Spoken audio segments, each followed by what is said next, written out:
கண்டிக்கிறோம். அறநிலைத்துறையின் மூலம் கல்வி தருவதை தடுக்கின்ற பழனிசாமியை கண்டிக்கிறோம். அப்ப நான் திருமதி லோகநாதன் ஆனந்தி பேசுறேன். என்ன இங்கே வந்து இந்த காலேஜை வந்து எங்களுக்கு ரொம்ப பிடிச்சிருக்கு. இங்கே வந்து இந்து அறநிலைத்துறையாக வந்த இதில் எங்களுக்கு கட்டி கொடுக்குறாங்க. இந்த காலேஜ் எங்களுக்கு கண்டிப்பாக வேண்டும். ஏன்னா நாங்கள் எங்கள் பிள்ளைங்க வந்துட்டு இந்த காலேஜை விரும்பி வந்து படிக்கிறதுனால எங்களுக்கு இந்த காலேஜ் கண்டிப்பாக வேண்டும். இது வந்து எடப்பாடி ஐயா சொல்லியிருக்கிறாரா, இந்த மாதிரி இந்த இடத்துல வந்து காலேஜ் கட்டுறாங்கன்னு எங்களுக்கு இந்த காலேஜ் கண்டிப்பாக வேண்டும். இதை நீங்கள் உறுதி அளிக்கணும். இந்து அறநிலைத்துறை மூலமாக படிக்கிற பிள்ளைங்களுக்கு அழியாத செல்வமே என்ன தெரியுமா? கல்வி செல்வம் தான். அந்த கல்வி செலத்தை வேண்டான்றதுக்கு என்னதுக்கு அவர் சொல்றது? அதெல்லாம் இருக்க ஏழை மக்களுக்காக கொடுத்துருக்காங்க. அதை வந்து நாங்கள் வந்து இந்த கல்வித்துறைக்கு எங்களுக்கு வந்துட்டு இந்த காலேஜ் எங்களுக்கு வேணும். இந்த கல்லூரி ஏழை எளிய மக்கள் தான் படிக்கிறாங்க. இல்லை, இந்த காலேஜ் எங்களுக்கு வேணும். இது நான் இந்த அதாவது ஏழை எளிய மக்கள் மட்டும் இல்லை, முஸ்லீம் எல்லாரும் படிக்கிறாங்க இந்த காலேஜில். அதனால் இந்த காலேஜ் எங்களுக்கு கண்டிப்பாக வர வேண்டும். அடுத்த நபர் இந்து மட்டும் படிக்கல, அறநிலை மூலமாக வர காலேஜ். கல்வி தானே மெயினா இருக்கு. கல்வி போய் வேணாம் சொன்னா என்ன அர்த்தம்? கல்வி தான் மெயினா. காலேஜே இல்ல எதுவுமே கிடையாது. இருக்குது இந்த ஒரு காலேஜ் தான். நாங்கள் எவ்வளோ கஷ்டப்பட்டு எவ்வளோ தூரத்துக்கு 1 லட்சம் 2 லட்சம் கொடுத்து எங்களால் படிக்க வைக்க முடியாத சூழ்நிலையில் அறநிலை மூலயமா வர பணத்தில் கல்வி கொடுக்கறத போய் தப்புன்னு எப்படி சொல்லுவாங்க?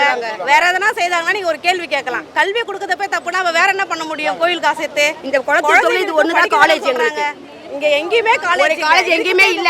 ஒரு காலேஜ் இருக்கிற காலேஜ் எங்களுக்கு எவ்வளவு வசதியா இருக்கு. இந்த கிட்ட இருக்குது, என் குழந்தைங்க இங்க படிக்கிறது எங்களுக்கு வசதியா இருக்குது. இந்த காலேஜ் இங்க கட்டக்கூடாதுன்னு சொல்றதுக்கு யாருக்குமே உரிமை கிடையாது. கோவில் காசு எடுத்து கல்வி கொடுக்கறது தப்பே கிடையாது. இந்த காலேஜ் இருக்கணும். மேலும் இந்த காலேஜ் மறுபடியும் வளரணும். என் பேர் மேகலா, இங்க ரெட்டேரியில இருந்து வரோம். மேகலா கருணாநிதி. ஆனந்தி லோகநாதன். காலேஜே இல்லப்பா. கொளத்தூர் தொகுதியில இந்த ஒரு காலேஜ் மட்டும் தாங்க இருக்குதுங்க. இல்லைங்க, இதுல இப்ப நான் முதல்வன் ஸ்கீம்ல வந்து 10,000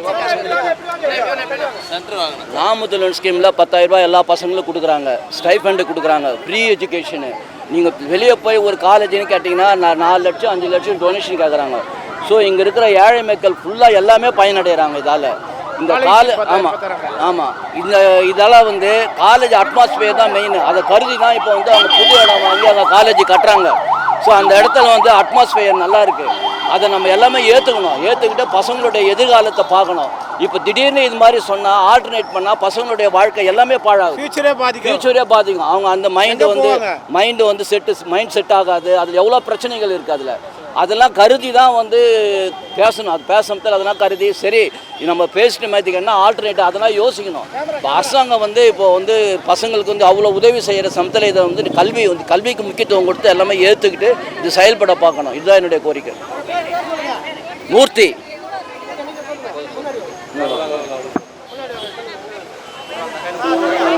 வேறு காலேஜ்லாம் 1 லட்சம் என் பேர் மும்தாஜ்.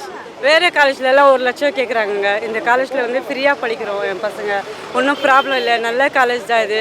இந்த ஏரியாவில் காலேஜ் இருக்குது, நல்லது தான். இன்னும் நிறைய பசங்க இந்த காலேஜில் படிக்கணும்னு நம்ம ஆசைப்பட்றோம். என் பேர் திலகவதிங்க. எங்கள் பையனை எங்கள் காலேஜில் சேர்த்துனாங்க, நல்லா தான் இது பண்ணாங்க. எங்கள் காலேஜே இங்கே இது இருக்கக்கூடாதுன்னா எப்படிங்க? அது மெயின் வேணும். கல்வின்றது வந்து எல்லாருக்குமே கொளத்தூர் ஏரியாவில் எல்லா பசங்களுமே இங்கே படிக்கிறதுக்காக தான் காலேஜ். வேறு எதுவும் இது பண்ணல. இல்லை, படிக்க காலேஜ் தானே இது பண்ணுறாங்க. அதுவும் கோயில் காசை வச்சு காலேஜ் பண்ணுறதுக்கு ஒன்றும் தப்பே இல்லை. ஆமாம், படிப்புக்காக இருந்து எதுவுமே இது பண்ணக்கூடாதுங்க. குற்றமா பழனிசாமி குற்றமா? கடவுள் காசில் கல்வி தருவது குற்றமா? தீட்டாதே